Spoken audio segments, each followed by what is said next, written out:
Vous êtes sur Nile TV International, mesdames et messieurs, bonjour et bienvenue à cette nouvelle émission de Midi au Caire, un programme qui vous présente tout ce qui s'est passé sur la scène égyptienne ces dernières 24 heures. On va commencer donc par le président Abdel Fattah al-Sisi qui a inspecté hier l'avancement des travaux en cours d'un certain nombre de nouveaux projets du réseau routier, notamment le nouvel axe parallèle à la route Le Caire-Suez qui relie les zones du premier rassemblement et de l'aéroport du Caire en passant par la nouvelle gare de transport en commun. Voici donc un commentaire sur cet événement. Le président Abdel Fattah al-Sisi a inspecté vendredi l'avancement des travaux en cours d'un certain nombre de nouveaux projets du réseau routier, notamment le nouvel axe parallèle à la route Le Caire-Suez qui relie les zones du Tagamar 1er et de l'aéroport du Caire en passant par la nouvelle gare de transport en commun. Ces nouvelles routes deviendront une nouvelle artère de circulation reliant l'est du Caire à la cité du Nouveau Caire, soulageant ainsi la pression sur la route Le Caire-Suez, en particulier à la cité Al-Amal. Elles aideront à rationaliser le temps et la distance pris par les citoyens à destination et en provenance de ces zones. Le président a également inspecté les travaux d'agrandissement et d'amélioration de l'efficacité de la rocade de l'est du Caire à la région de Al-Khoussous, ainsi la promotion de la région de Ain Shams.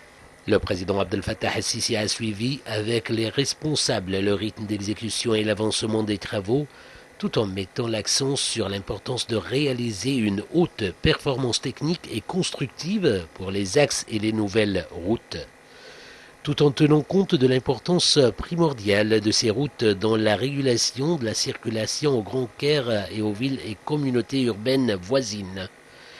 Le chef de l'État s'est arrêté lors de sa tournée d'inspection pour saluer et s'entretenir avec un certain nombre de citoyens qui se sont trouvés présents lors de son passage.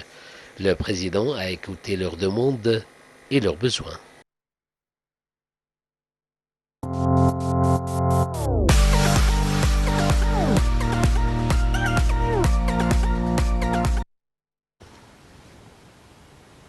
À l'occasion de la journée mondiale des personnes aux besoins spéciaux, l'épouse du président Abdel Fattah al-Sisi, Madame Intasar al-Sisi, a chaleureusement salué les personnes à grande détermination, affirmant qu'elles sont le cœur de l'Égypte et son espoir.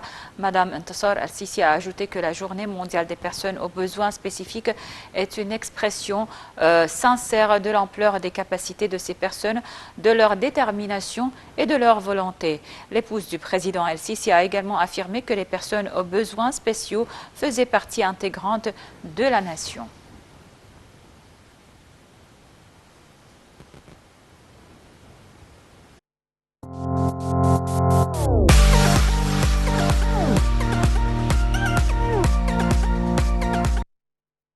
Le Premier ministre libanais Najib Mikati a valorisé le soutien permanent de l'Égypte au Liban en toutes circonstances face aux défis auxquels il est confronté.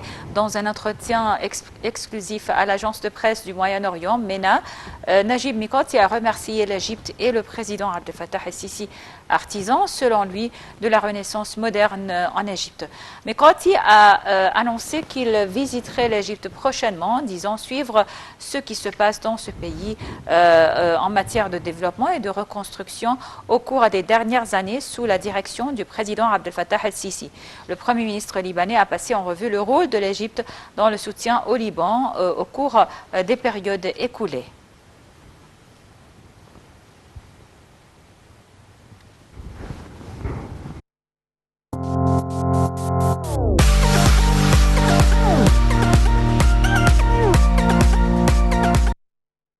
Le ministre de l'Enseignement supérieur et ministre de la Santé par intérim, Khaled Abdel Ghaffar, a annoncé que les études et les analyses médicales ont démontré qu'il n'y a pas de cas du variant Omicron du coronavirus en Égypte, dont l'État est prêt pour toutes les souches de cette pandémie. Dans une déclaration à une chaîne satellitaire, M. Abdel Ghaffar a déclaré que 20 universités seraient construites dans la période à venir et que 6 d'entre elles commenceraient les cours à partir de septembre 2022. Selon lui, les zones industrielles en Égypte doivent comprendre des universités technologiques pour servir les industries notamment de tissage et de filature de meubles pétroliers et gaziers afin que les diplômés universitaires soient qualifiés pour promouvoir ces industries.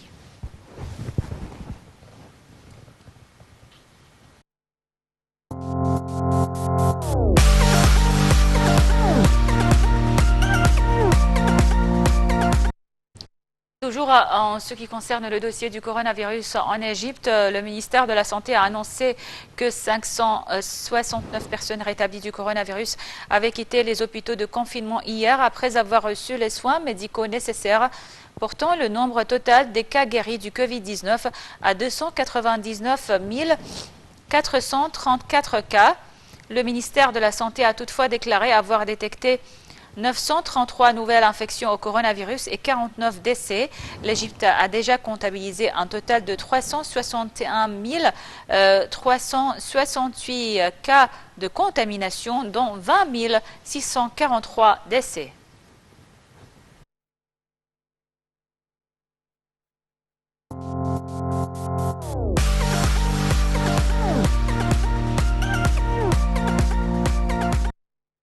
Le ministère de la Coopération internationale a révélé les détails de l'accord de coopération financière signé mercredi par le Premier ministre Moustapha Madbouli et son homologue espagnol Pedro Sanchez dans le cadre de sa récente visite en Égypte pour promouvoir les relations économiques conjointes et soutenir les efforts de développement dans divers domaines.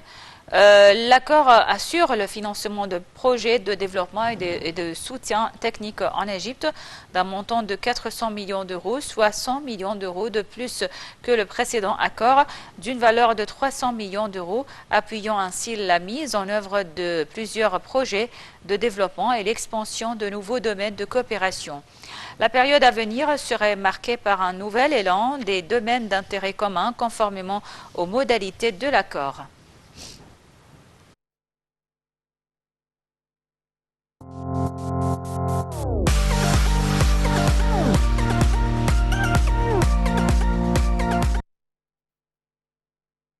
Le ministre d'État pour la production militaire, Mohamed Ahmed Morsi, et le ministre adjoint italien de la Défense pour les affaires de l'armement, Dario Giacomini, ont examiné les questions d'intérêt commun.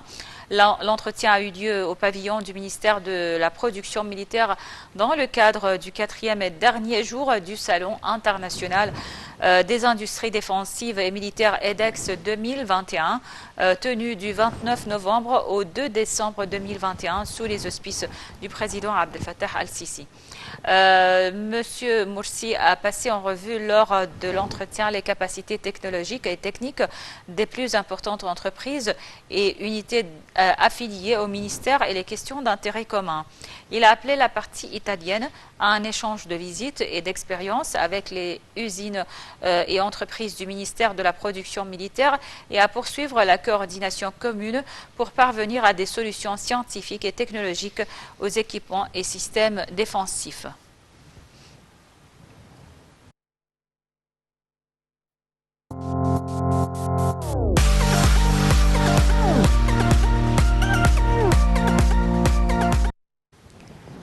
L'Égypte a réaffirmé son soutien aux efforts déployés pour éradiquer le groupe terroriste Daesh et assécher ses sources de financement. Des propos en ce sens ont figuré dans la déclaration de la République arabe d'Égypte devant la réunion du groupe restreint de la coalition mondiale contre Daesh qui s'est tenue à Bruxelles et dont la lecture a été donnée par le directeur de l'unité de lutte contre le terrorisme, le ministre plénipotentiaire Mohamed Fouad. Il est important d'intensifier les efforts pour doter les États africains des capacités nécessaires pour affronter le fléau du terrorisme, a affirmé le diplomate égyptien, faisant état du soutien apporté par l'Égypte à cet égard et de l'inauguration du centre CNE SAD de lutte contre le terrorisme au Caire. Il a également jugé impératif de suivre de près l'évolution de la conjoncture en Afghanistan pour éviter qu'il ne serve de refuge pour les terroristes qui ciblent la sécurité et la stabilité des pays du monde.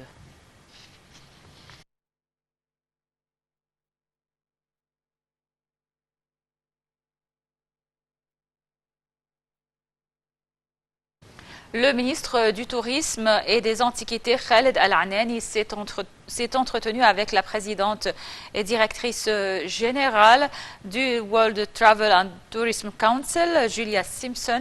L'entretien s'inscrit dans le cadre des rencontres professionnelles que le ministre du Tourisme tient lors de sa visite actuelle dans la capitale espagnole Madrid pour participer à la 114e session du Conseil exécutif de l'Organisation mondiale du tourisme, OMT.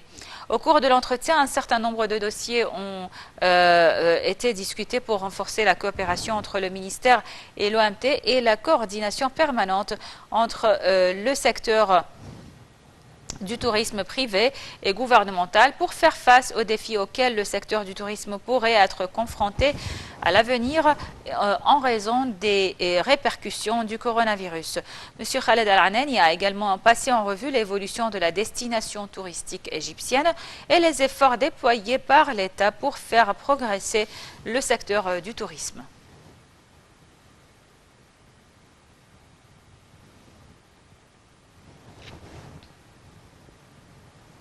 Et on termine par le sport, le football bien sûr. L'Égypte poursuit ses préparatifs avant d'affronter le Soudan aujourd'hui dans le cadre de la deuxième journée de la 10e édition de la Coupe arabe de la FIFA 2021. Les Pharaons avaient assuré l'essentiel en remportant un match compliqué face au Liban 1-0 lors de la première journée. L'Égypte s'en est remis à un pénalty de Mohamed Magdi Afsha à la 71e minute de la rencontre pour rejoindre l'Algérie en tête du groupe D.